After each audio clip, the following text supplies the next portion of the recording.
Est-ce que vous vous êtes déjà retrouvé dans des situations où vous hésitez à aller de l'avant, à agir, à communiquer sur quelque chose de très important? Et là, aujourd'hui, j'ai quelque chose de très important à vous partager.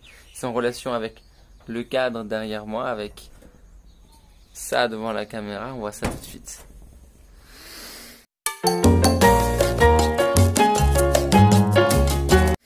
Il s'agit de 3 étapes que j'aimerais vous montrer pour communiquer, pour parler, prendre la parole de façon vraie, sans revenir sur cette parole et euh, tout en faisant face à vos détraqueurs. Commençons. Comment communiquer? 3 étapes, chers amis. Comment parler? Avant de parler, je dirais agissez. Commencez par une action forte, détonnante et étonnante. Vous savez, quand on commence à parler de ce qu'on va faire, eh ben, plein de gens vont vous dire, ben non, c'est pas bon, c'est pas le bon moment, tu devrais pas le faire comme ci, tu devrais le faire comme ça. Vous connaissez ces personnes-là qui tentent parfois de vous décourager, qui ne vous écoutent pas ou qui ne prêtent pas attention et du coup vous passez à côté de ce que vous devriez faire, de ce qui vous inspire et de la manière dont vous pourriez le faire le mieux. Eh ben, laissez ça tomber. Commencez à vous lancer, surtout si c'est pas parfait. Surtout s'il fait noir, que la vidéo est faite avec le mauvais son. Surtout si vous n'êtes pas préparé, faites-le, commencez, faites le premier pas.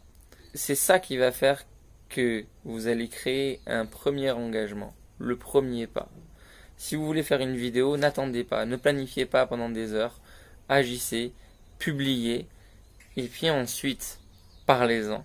Dites je l'ai fait, annoncez-le, faites une belle annonce, que vous faites des vidéos, que vous faites un projet. Et enfin, la 3e étape, c'est vous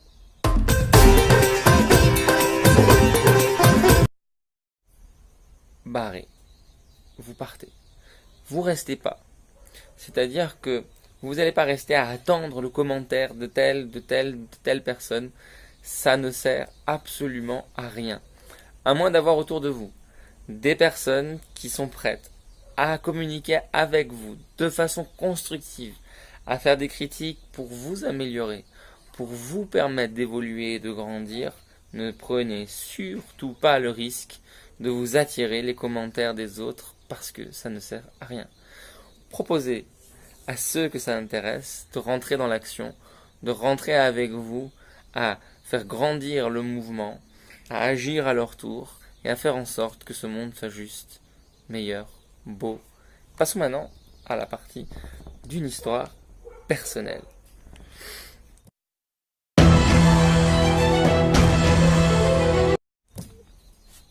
Vous savez, j'ai une très belle voix, je sais très bien chanter. Quand j'étais en primaire, je me suis retrouvé en face d'une opportunité de pouvoir chanter devant des centaines et des centaines de personnes dans mon école.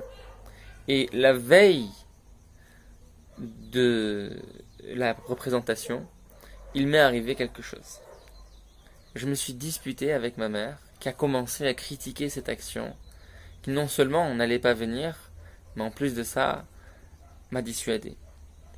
Et vous connaissez ces histoires d'enfants qui se font battre dans leur maison, dont on n'entend pas parler, qu'on retrouve parfois défaits, qu'on retrouve déprimés, dans l'abandon et dans l'échec.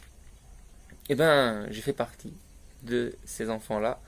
Et le lendemain, j'y suis pas allé. Je suis pas allé à la représentation. J'étais ténor, j'étais soliste. Je devais chanter seul devant des centaines de personnes et j'étais très excité, très enthousiaste à l'idée de ça.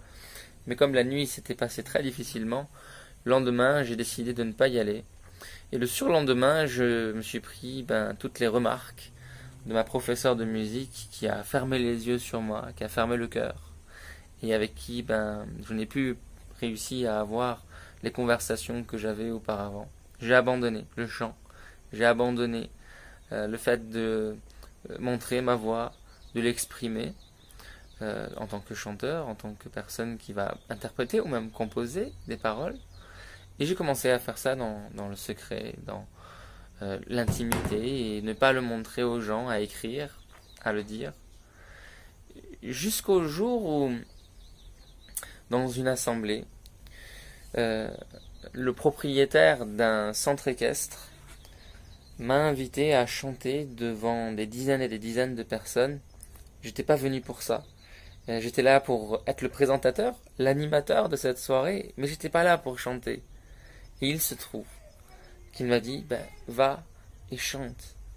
Et je savais pas quoi chanter, j'ai pris un livre de poèmes persans, parce que je suis iranien, et voilà, j'ai chanté pour la première fois devant une assemblée sans que je l'ai organisée, sans que je l'ai prévu, de manière totalement imparfaite, de manière totalement improvisée, avec un maximum d'erreurs.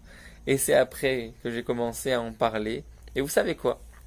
Après ça, il y a quelqu'un qui est venu me voir, m'a montré une vidéo et m'a dit, tu vois Farzad, tu pourrais faire ça, c'est un talent ça.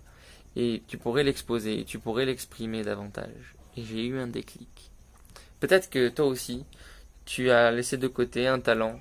Peut-être que toi aussi, dans un recoin de ton esprit, de ta mémoire ou de ton histoire, tu as laissé de côté, je sais pas, ta voix ou ton talent, ton dessin, ta manière de jouer de la musique, ta façon de d'égayer la vie des autres, à raconter des blagues. Et tout ça peut être valorisé aujourd'hui, maintenant, sans l'aide de personne.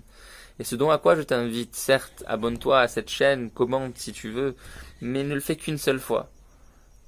S'il y a une action à faire juste après ça, ce serait de voir en toi-même, d'être sincère avec toi-même, quel talent est-ce que tu as laissé de côté. Parle-en dans les commentaires si tu veux, mais cette semaine, avant la fin de la semaine, engage-toi, fais-le et reviens nous en parler sur cette chaîne. À demain, et avec enthousiasme. Chante la vie, chante.